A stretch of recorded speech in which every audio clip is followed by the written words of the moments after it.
మనతో పాటు అయితే ప్రస్తుతం ఇందిరా నాయక్ అన్న ఉన్నారు, మనం మాట్లాడదాం. అన్న నమస్తే అన్న. నమస్తే అక్క. అన్నైతే ఇప్పుడైతే మరి మొన్న మీరు పోస్టులు ఎక్కువ కావాలని అన్నారు, పోస్టులు అయితే మరి పెంచినారు. మళ్ళీ ఈ రోజు సోమాజిగూడ ప్రెస్ క్లబ్ లో మళ్ళీ సమావేశం ఎందుకు ఏర్పాటు చేస్తున్నారు? కొండంత రాగం పాడి పిచ్చకొండ పాట పాడి.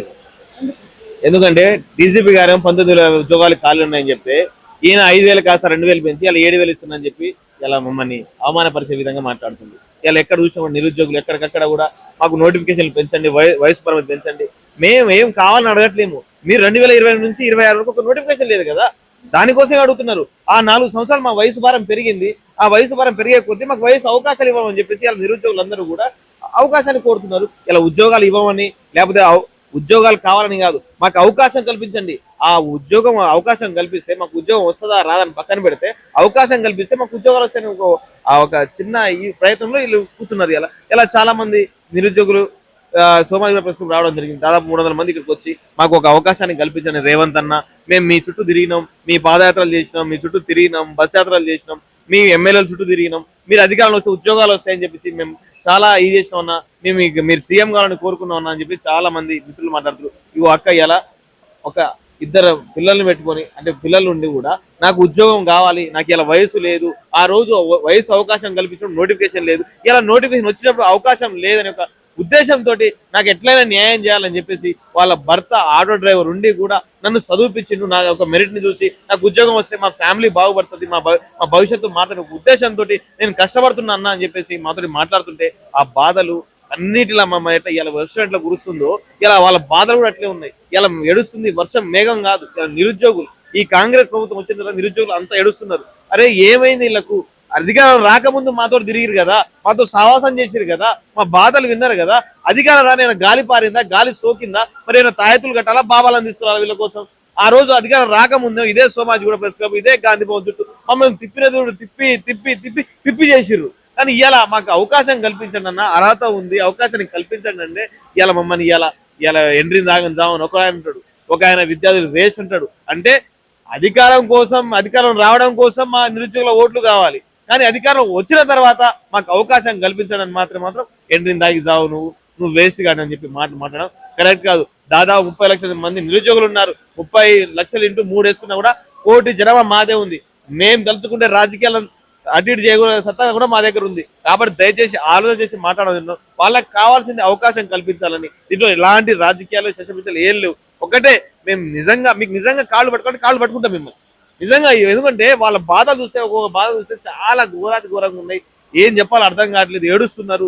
ఇలా అయితే ఒక అబ్బాయి అయితే మొన్న ఖమ్మంలో ఒక అబ్బాయి సూసైడ్ చేసే ప్రయత్నం చేశారు.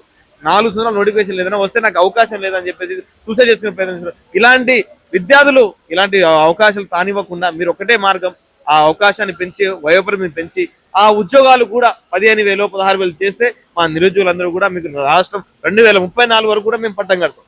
మీకు ఎవరు పట్టం కడతారో లేదో తెలియదు, కానీ మా నిరుద్యోగులు కనుక ఉద్యోగాల అవకాశాలు కల్పిస్తే నీకు మాత్రం 2034 వరకు మేమేం పట్టం కడతామన్నా ఎవరు అవసరం లేదు. ఏ ఎమ్మెల్యే నువ్వు పోవాల్సిన అవసరం లేదు. మా నిరుద్యోగులే మా తల్లిదండ్రుల దగ్గర వెళ్ళి కాళ్ళు ఏళ్ల పడి మేమే మళ్ళీ ఓట్లు వేపిస్తాం. ఏ రైతు బంధుకు, రైతు విమ్మకు, రైతు భరోసాకు ఆశపడకండి. మాకు రేవంత్ అని ఉన్నాడు, మాకు ఉద్యోగాలు ఇచ్చిండు, 2 లక్షల ఉద్యోగాలు ఇచ్చిండు, వయసు పరిమితి ఇచ్చిండు, కానిస్టేబుల్ 19,000 ఉద్యోగాలు ఇచ్చిండు. మేమే చెప్పి మా తల్లిదండ్రులను చెప్పి మేమే ఓట్లు వేపిస్తామన్నా. దయచేసి దీంట్లో రాజకీయాలు చేయకండి, దయచేసి వాళ్ళకి అవకాశాలు కల్పించాలని కోరుతున్నాను. నిరుద్యోగులు ప్రతిపక్షాలను కూడా దగ్గరికి వెళ్ళకండి, మేము న్యాయం చేస్తామని కూడా అంటున్నారు కదా. మరి ఎవరిని కలవాలి చెప్పండి? ఇలా విద్యాశాఖ మంత్రి నువ్వు, నీ దగ్గర కలిసి పోలీసులు రానియరు. మరి ఎవరిని కలపాలి? విద్యాశాఖ మంత్రి నువ్వే, హోంశాఖ మంత్రి నువ్వే. మరి ఎవరిని కలవాలి? బలమూరి వెంకన్న ఫోన్ చేస్తే లిఫ్ట్ చేయడు, కోదండరామ్ చేస్తేనేమో మాట్లాడాడు, అద్దెకి దగ్గర సంబంధం లేదు. అంటే ఎవరిని కలవాలి? ఎవరున్నారు మాకు చెప్పుకోవడానికి? చెప్పండి. మేము రావడానికి సిద్ధంగా ఉన్నాం, మా బాధలు చెప్పుకోవడానికి సిద్ధంగా ఉన్నాం. మనం 200 మంది మీ ఇంటి దగ్గర రామా అట్లా అని చెప్పి పోలీస్ పర్మిషన్ ఇయ్యరు. సెక్రటేరియట్కి రామా అట్లా ముట్టడి అంటారు. మరి ఇక్కడ కూర్చున్నాం అంటేనేమో వీళ్ళు నిరుద్యోగులు కాదు, వీళ్ళు పేడ్ యాక్షన్ చెప్తారు. మరి ఎట్లా మేము ఈ సమాధానం ఎట్లా దొరుకుతుంది మాకు అని చెప్పేసి ఈ మీడియా ముఖంగా మాట్లాడుతున్నాం. రేవంత్ అన్నకు అదేవిధంగా మంత్రివర్గ సహచరులు ఒకటే మాట్లాడుతున్నాను. వీళ్ళందరూ కూడా హరిజన గిరిజన బహుజన బిడ్డలు. ఈ హరిజన గిరిజన బహుజన బిడ్డలు కూడా ఓటేస్తేనే మీ ప్రభుత్వం అధికారంలో వచ్చింది. ఈ హరిజన గిరిజన బహుజన బిడ్డలు కనుక రేపు తిరగబడితే మీ ప్రభుత్వ పునాదులు కదిలి మీరు గతంలో కాంగ్రెస్ పార్టీ ఉండేదని చెప్పుకోవాల్సి, మా పిల్లలు చెప్పుకోవాల్సిన పరిస్థితి తీసుకోరాకండి. కాంగ్రెస్ పార్టీ మీద అభిమానంతో చాలా మంది నిరుద్యోగులు మాట్లాడుతున్నారు. మేము కూడా ఇట్టే రకంగా మాట్లాడుతున్నారు.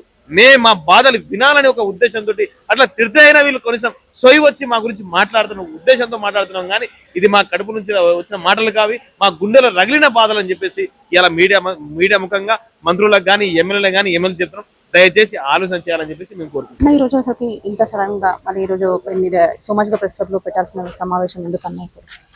మేము ఏ ఆశలతోటైతే ఓటు వేసి ప్రజాప్రభుత్వాన్ని తీసుకొచ్చుకున్నామో ఇది నిరుద్యోగుల ఆశలపైన నీళ్లు చల్లే విధంగా ఉన్నది. అసలు అసలు ఈ ప్రభుత్వం వచ్చిన కాంచి సోమాజిగూడ ప్రెస్ క్లబ్ కి డబ్బులు కట్టడానికే ఎక్కువ అయిపోతున్నాయి. రాష్ట్ర బడ్జెట్ కన్నా మాకు ఈ బడ్జెట్ ఎక్కువ అయిపోతుంది. దానికి ప్రధాన కారణం ఏంటంటే నోటిఫికేషన్ మేము 19,000 పోస్టులు కావాలని డిమాండ్ చేసినాం. కానీ వాళ్ళు 7,434 పోస్టులు వేసారు. దాని తర్వాత వయో పరిమితి 36 సంవత్సరాలు కావాలని చెప్పినాం. ఆల్రెడీ వాళ్ళు 2022 నుంచి 2026 వరకు ఒక నోటిఫికేషన్ వేయలేదు. తర్వాత ఏమైందంటే 2024లో జీవో 31 తీసుకొచ్చారు, జీవో 30 తీసుకొచ్చారు. జీవో 30 టీజీఎస్పీకి సంబంధించింది, జీవో 31 టీఎస్ఎల్ఆర్బికి సంబంధించింది. జీవో 30 ఏమో దాని మీద ఆల్రెడీ ఎగ్జామ్స్ పెట్టారు, అవన్నీ పెట్టడం జరిగింది. అవన్నీ అయిపోయినాయి, గ్రూప్ 1 వాళ్ళకి కావాల్సిన ఉద్యోగాలన్నీ పెట్టారు. కానీ జీవో 31 దగ్గరకు వచ్చేసరికి పోలీసు ఉద్యోగాలకు సంబంధించిన ఆ జీవో అనేది చెల్లని చిత్తుకాయితం లాగా 2024 ఫిబ్రవరి 7 నుంచి 2026 ఫిబ్రవరి 7 వరకు అది ఏజ్ రిలాక్సేషన్ సంబంధించిన జీవో. అంటే ఆ జీవో కాలంలో 2 సంవత్సరాల కాలంలో నోటిఫికేషన్ ఇవ్వకపోవడం ఎవరిది? గవర్నమెంట్ తప్పు ఆ జీవో అనేది చెల్లంలా మిగిలిపోయింది. దాని తర్వాత ఎవరైనా కొత్త జీవో ఎక్స్పైర్ అయిన తర్వాత దాని ప్లేస్ లో తీసుకొచ్చిన జీవో 87 మేము ఏమనుకున్నాం అంటే 34 కాస్త 36 చేస్తాడేమో అనుకున్నాం. కానీ ఈ దేశ చరిత్రలో తెలివైన ముఖ్యమంత్రి ఏం చేశాడు? 34 కాస్త 32 చేసిండు. ఇతను తెలివైన ముఖ్యమంత్రి అనాలా, దౌర్భాగ్య ముఖ్యమంత్రి అనాలని నిరుద్యోగులు ప్రశ్నిస్తున్నారు. దీనికి సమాధానం చెప్పలేక మేము ధర్నాలు చేస్తుంటే నైట్ నోటిఫికేషన్ రిలీజ్ చేయడం జరిగింది. ఈ నోటిఫికేషన్ రిలీజ్ చేసి అందులో మేము అన్నాం కదా నోటిఫికేషన్ వచ్చేటప్పుడు కనీసం 36 ఇస్తాడేమో, 35 ఇస్తాడేమో అని ఆలోచించినాం. కానీ 32 సంవత్సరాలతో ఏజ్ రిలాక్సేషన్ కటాప్ చేసిండు. మళ్ళీ మేము ఏమన్నా జనవరి 1 డేట్ ఆఫ్ బర్త్ తీసుకోండి అంటే జూలై 1 తీసుకున్నాడు. దానివల్ల కొన్ని నెలలు అయిపోయినాయి. ఇదే కాంగ్రెస్ గవర్నమెంట్ ఉన్న హిమాచల్ ప్రదేశ్ లోనేమో జనవరి 1 తారీఖు తీసుకుంటున్నారు. అలాగే కర్ణాటక ప్రభుత్వం, పక్క రాష్ట్రంలో ఉన్న కర్ణాటక ప్రభుత్వంలోనేమో 35 సంవత్సరాల కానిస్టేబుల్ తీసుకుంటున్నారు. కానీ ఇక్కడ ఈ కాంగ్రెస్ గవర్నమెంట్ వచ్చేసరికి 32 సంవత్సరాలు 35 సంవత్సరాలు ఎస్ఐకి ఇవ్వడం జరిగింది. అంటే వాళ్ళే జీవోలు తీసుకొస్తారు, వాళ్ళే మా యొక్క ఆశలని పెంచి మమ్మల్ని చదువుకోవడానికి అవకాశం కల్పిస్తున్నట్టు చేస్తారు. అంటే అరచేతిలో అద్భుత దీపం చూపెట్టి దాన్ని మీకు కాదు అన్నట్టు చెప్పినట్టు మాకు అవకాశం కల్పించింది మీరు. 34 సంవత్సరాలు నువ్వు ఆ రోజు జీవో ఇవ్వకపోతే మేము చదువుకోకపోదాం కదా. 32 సంవత్సరాలు దాటిన తర్వాత వేరే పనన్నా చేసుకుందాం కదా. అంటే ఈ 3 సంవత్సరాల యొక్క మా జీవితం ఏంది? ఈ హాస్టల్ ఫీజులు ఏంది? ఈ కోచింగ్ ఫీజులు ఏంది? తల్లిదండ్రులకు భారం ఏంది? ఒక గ్రామీణ ప్రాంత విద్యార్థి ఏమనుకుంటాడు? ఒక ఉద్యోగం సాధిస్తే ఇంటి దగ్గర తల్లిదండ్రులు పెళ్లి చేసుకోవచ్చు, అదే చూసుకోవచ్చు. ఈయన చేయబట్టి 34 సంవత్సరాలు వచ్చే వరకు నాకు అవకాశం ఉందనుకొని మొన్న నోటిఫికేషన్ వచ్చేంత వరకు అతను పెళ్లి చేసుకోకుండా ఇటు కుటుంబానికి భారం అయిండు. ఈ కుటుంబానికి భారం అయిండు నేను ఏదో ఒకటి సాధించి నా కుటుంబం యొక్క భవిష్యత్తుని తయారు చేద్దామని అయ్యా ప్రభుత్వం రేవంత్ రెడ్డి ఎక్కిపోతే నువ్వు వెంట్రిని తాగుతావని ఆయన అంటున్నాడు. అంటే ఒక కుటుంబ పెద్దగా, ఒక రాష్ట్రంలో ఉన్న అందరికి పెద్దగా ఉండాల్సిన ఒక సీఎం రేవంత్ రెడ్డి గారు నిరుద్యోగులు ఎంటిని తాగుతామని అని చెప్తున్నా. అంటే ఇంత దౌర్భాగ్యమైన పరిపాలన మేము ఎందుకున్నాం? ఒకప్పుడు రేవంత్ రెడ్డి స్టేటస్ ప్రతి ఒక్కడం కూడా ప్రతిపక్షాలు ఉన్నప్పుడు రేవంత్ రెడ్డి స్టేటస్లు పెట్టుకోవడానికి ఇష్టపడే వాళ్ళం. ఈ రోజు రేవంత్ రెడ్డి ముఖం చూడాలని అసహ్యం వేస్తుంది. మేమందరం కాంగ్రెస్ పార్టీ కోర్ అభిమానులం. కాంగ్రెస్ పార్టీ రావాలని బస్ యాత్ర చేసినాం. రేవంత్ రెడ్డి ముఖ్యమంత్రి కావాలని అందరూ దేవులో మొక్కిన వాళ్ళు. ఈ రోజు రేవంత్ రెడ్డి ఎప్పుడు దిగిపోతాడా అని చూస్తున్నాం. ఎందుకంటే రేవంత్ రెడ్డి కన్న కొడుకుంటే మా యొక్క కొడుకుల బాధలు తెలుసండి. ఒక్క రోజు రండి వీళ్ళంతా పరిస్థితి, వయసులు ఏంది వీళ్ళంతా, వీళ్ళ పరిస్థితి ఏంది? ఇప్పుడు ఇదంతా వచ్చిన ప్రెస్ మీట్కి డబ్బులు ఎక్కడి వస్తాయి? ఇలాంటి జిరాక్స్లకు డబ్బులు ఎక్కడి వస్తాయి? ఇటు తల్లిదండ్రులు అడగా క్యాటరింగ్ పోయి ర్యాపిడోలు కొట్టుకుని వచ్చిన డబ్బుల్ని ఇక్కడ కట్టి ఇంత దౌర్భాగ్యమా? ఇదే తెలంగాణలో ర్యాపిడోలు చేసుకున్న డబ్బులు తలా ఇంత వేసుకొని ఈ ప్రెస్ క్లబ్లో గట్టి ఇప్పుడు ప్రెస్ మీట్ పెట్టి చేయాల్సిన బాధ్యత ఇదంతా ఏంది? ఇదంతా ఎందుకు వచ్చింది? అంటే గతంలో రాక్షస పాలన అంటారు, దొరల పాలన అంటారు, ప్రజాప్రభుత్వం అంటారు. ఎవరిని అడగాలి? ప్రజాప్రభుత్వంలో ఎవరిని అడిగితే ప్రభుత్వం స్పందిస్తుంది? హోమ్ మినిస్టర్ పోయి సీఎం దగ్గర పెట్టుకున్నాడు, బోర్డు పోయి డీజీపీ ఆఫీసులో ఉన్నాడు. అంటే గ్రామీణ ప్రాంత విద్యార్థుల యొక్క చెమట వాసన దగ్గరికి రాని ఆ బోర్డు చైర్మన్ కలిసి వినతి పత్రం ఇచ్చినా, వాడికి ఇచ్చినా, బొమ్మకి ఇచ్చినా ఒకటైపోయింది. ప్రజావాణి అని పెట్టారు. ప్రజావాణిలో ఆల్రెడీ మేము ఇచ్చినాం. ప్రజావాణిలో 35 సంవత్సరాలు ఇచ్చినాం. జీవో 80 ఏం రాసిందంటే విద్యార్థుల యొక్క వినతి పత్రాల ద్వారా ఎదవి ఇచ్చిండు. దీనికి 32 సంవత్సరాలు ఇవ్వని చెప్పింది. నేను ప్రజావాణిలో డీజీపీ ఆఫీస్కి 2026 జనవరి 9వ తారీఖుని ఇచ్చిన ఏది ఏజ్ 30 సంవత్సరాలు ఇవ్వాలని. నీకు 32 సంవత్సరాలు ఇచ్చినోడు ఎవడు? అంటే నువ్వు ఇచ్చిన జీవోలో కూడా దౌర్భాగ్యంగా పచ్చి అబద్ధాలు ఆడుతూ మోసం చేస్తున్నావు. అంటే ఇవన్నీ తెలంగాణ విద్యార్థులు గ్రహించారనుకుంటున్నావా? ఏ రాజకీయ నాయకుడు చచ్చిపోతే తెలంగాణ రాలే. తెలంగాణ 1200 మంది ఆత్మ బలిదానాలు చేసుకుంటూ వచ్చిన తెలంగాణ మేధావులు ఉన్నారే తప్ప, తెలంగాణలో విద్యార్థుల మేధావులు తప్ప అమాయకులు కాదు. నువ్వు గత ప్రభుత్వాన్నే నీ కార్యకర్తలని నమ్ముకోలేక మా లాంటి పోలీస్ అభ్యర్థులని ఇంకా గ్రూప్స్ అభ్యర్థులు అందరినీ 30 లక్షలు ఇంటూ 3 ఓట్లు వేస్తే 90 లక్షలు వస్తే మీరే నాకు కథానాయకులుగా ఉండాలన్నారు. ఆ కథానాయకులు ఈ రోజు అవుతున్నారు. ఆ రోజు నీకు ఈ 90 లక్షల మంది విద్యార్థులు దేవుళ్ళ కనబడ్డారు. ఈ రోజు మాకు అన్యాయం జరుగుతుంది అన్న ప్రశ్న. ఇప్పుడు ఏది రిలాక్సేషన్ ఇవ్వటం వల్ల అసలు ఇంత చిన్న లాజిక్. సరే 19,000 అడిగినావు, 7,400 పోస్టులు వేసినావు. సరే ఇక నువ్వు బడ్జెట్ లేదంటున్నావు. బడ్జెట్ లేదని మా రక్తాన్ని జలగలాగా పీడిస్తున్నావు. ఒక్కొక్క అభ్యర్థి 3,000 తీసుకుంటున్నావు. సరే అంతటితో కూడా మేము క్షమించాం. కనీసం అర్హత రాయటానికి మాకు అవకాశం కల్పించండి అన్న అని చెప్తే, అంటే నువ్వు ఇచ్చిన నోటిఫికేషన్కి అర్హత లేదంటే అరే నువ్వు సమాజానికే పనికిరావని ఒక మనిషి జీవితం మీద నువ్వు కొట్టినట్టు చెప్తే అతను ఆత్మహత్య చేసుకుంటే పరిస్థితి ఏంది? ఇంత దౌర్భాగ్యమైన పరిపాలన ఉన్నామా? అంటే నాకు అప్లికేషన్ పెట్టుకోవడానికి కూడా నీ తెలంగాణలో పనికిరానా అనుకుంటే ఆ విద్యార్థి ఆత్మబలిదానాలు చేసుకొని ఈరోజు మదిరాలో చనిపోతున్న తర్వాత డిప్యూటీ సీఎం అంటే వీళ్ళ అధికారం కోసం శవాల మీద రాజకీయాలు చేస్తున్నారే తప్ప ఈ రాజకీయ నాయకులు అందరూ కొడుకులు వీళ్ళు ఏం చేయాలంటే నెక్స్ట్ తరానికి ఇంకోసారి పోటీ చేయొద్దు. ఈ రాజకీయ నాయకులు కూడా 35 సంవత్సరాలు జరిగితే నువ్వు పదవులకు అవకాశం లేదని చెప్తే వీళ్ళకి ఏజ్ రిలాక్సేషన్ యొక్క బాధ తెలుస్తుంది. ఇంత దౌర్భాగ్యమైన పరిపాలన ఎవరిని అడగాలండి? ఇచ్చిన కాగితాలు తీసుకెళ్లి చిత్తబోతులు వేస్తారు. ఇప్పుడు అందరూ మినిస్టర్లకు ఇచ్చినాం. అరే మినిస్టర్లకి కాగితాలు ఇస్తేనే పనికిరాని ఉంటే ఇంకెందుకు వినతి పత్రాలు ఇవ్వటం? మళ్ళీ ప్రశ్నలు చెప్తారు మీరు ప్రతిపక్షాల ట్రాప్ లో పడద్దు, మీకోసం మేము ఉన్నాం, మీకోసం మీకు ఏ సమస్య ఉన్నా మేము తీసుకొచ్చి అని. అంటే ఏ సమస్య తీరింది? ఒక్క ప్రెస్ మీట్ పెట్టి ఒక్క వినతి పత్రం ఇచ్చిన ద్వారా సమస్య తీరిందని చెప్పండి.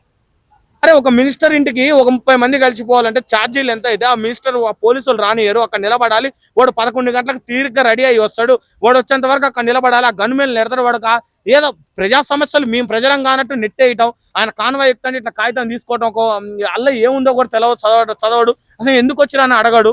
ఏం పీకుతున్నట్టు వీళ్ళంతా నాకు అర్థం కాదు. సెక్రటరీ పోయి ప్రజాపాలనే కదా చేసేది. ప్రజల యొక్క సమస్యలు తీర్చక ముందు ప్రజాపాలన అంటే ఏంది అర్థమైంది? 36 సంవత్సరాలు వచ్చినోడు నాకు వచ్చి ఒక ఉద్యోగం రాసుకోవడానికి అవకాశం కల్పి అంటే మానవతా దృక్పథంతో చేయాల్సింది పోయి నువ్వు ఎండ్రిన దాకా జావు అంటే ఇంత దౌర్భాగ్య సీఎంకి నేను ఏం చెప్పలేను మేడం. తర్వాత కార్యాచరణ ఏమనుకుంటున్నారు అసలు నెక్స్ట్?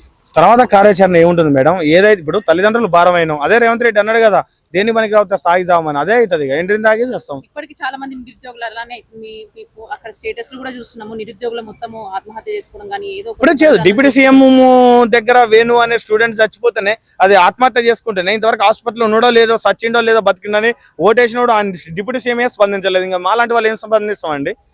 మా యొక్క విన్నపాలే మన్నించిన వాళ్ళు ఇంకేం చేస్తారు?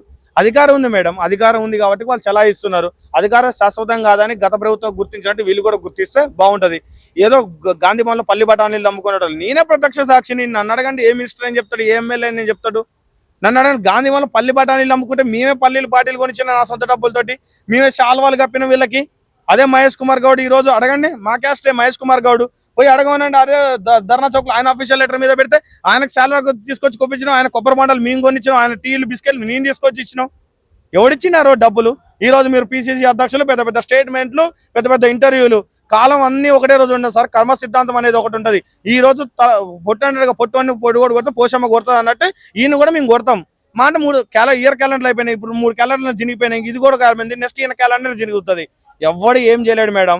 మా అంటే మమ్మల్ని యొక్క హింస మేము పడే గోస వాళ్ళ పిల్లగాల తగులుతుంది ఖచ్చితంగా. నిరుద్యోగులని హింసించిన వాడు ఎవడు కూడా బాగుపడలేదు చరిత్రలో. ఇప్పుడు కూడా మానవతా దృక్పథంతో మేము ఏమడుగుతున్నాం అంటే పోస్టులు పెంచండి కొన్ని, తర్వాత ఇది ఇవ్వండి. మేమేమంటున్నాం అంటే బడ్జెట్ లేదంటారు, అవి లేదంటారు. 3,000 పిల్లగాల దగ్గర అడుక్కునే భాగవతం ఏందండి ఇది? చిల్లర బిచ్చగలన్నట్టు నిరుద్యోగులు హాస్టల్ ఫీజు కట్టలేకపోతే 3,000 రూపాయల అప్లికేషన్ల ఫీజులు కట్టమని చెప్తున్నారు. ఇంత దౌర్భాగ్యం ఉందా? అంతకన్నా కదా గుడికాడ మినిస్టర్లు మంత్రులు పోయి భిక్షం ఎత్తుకోండి. నిరుద్యోగుల యొక్క రక్తం తాగుతారా? అప్లికేషన్ల ఫీజులు 3,000 సిగ్గుశరం ఉందా? మీ మేనిఫెస్టోలో ఏం పెట్టినావు? 42 పేజీల మేనిఫెస్టోలో 41 పేజీల పైన హెడ్డింగ్లు ఏమని పెట్టినావు?